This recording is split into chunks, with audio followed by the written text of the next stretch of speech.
back a number of years. I know I was a little hesitant as a small business owner.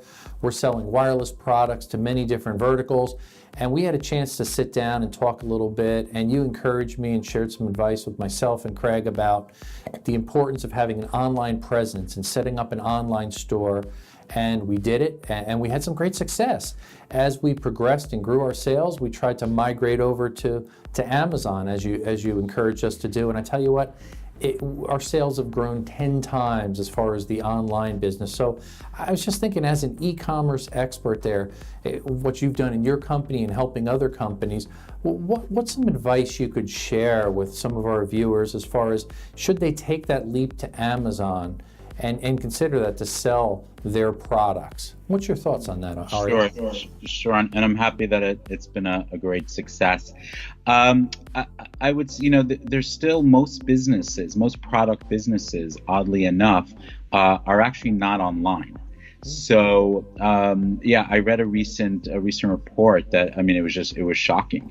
So you could imagine how much potential growth there is, specifically for the industry.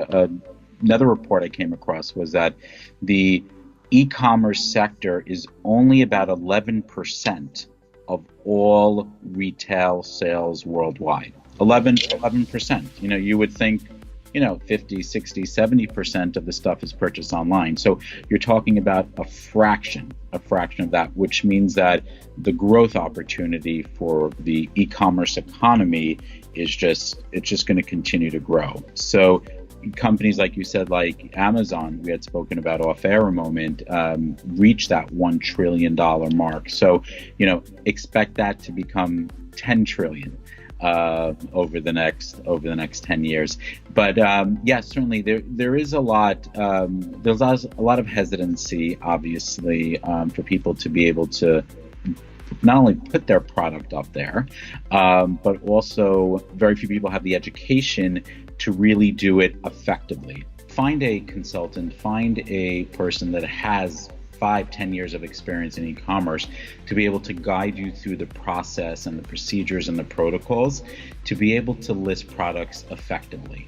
Because there is a science behind it. I think most people say, hey, let me open up an Amazon account, let me throw some product up there and let me get a price. But I find 9 out of 10 times they make so many mistakes along the way that it becomes just a huge pain for them, and a lot of people pull themselves back and off of Amazon. So strong suggestion, just like as you're doing your taxes and you don't know how to do your taxes, you'll hire yourself an accountant.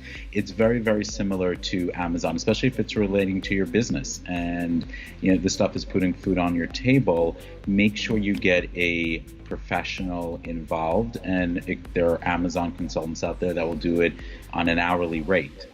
So spending a few $100s could potentially save you tens of thousands of dollars down the road. Yeah, I think that's great advice. And a lot of people I've talked to, they kind of use a similar formula. They think about eBay or something like that, where a lot of people do throw something up, throw up a price. If it sticks, they sell it. If not, they move on. It's very different. If you got to have structure, and you got to think about what your goal is. Do you have stock and availability on the product? Because if the orders come in and you can't deliver, you're going to get delisted off Amazon. So you got to really think out the entire formula. And I think you gave some great advice. Hire a professional.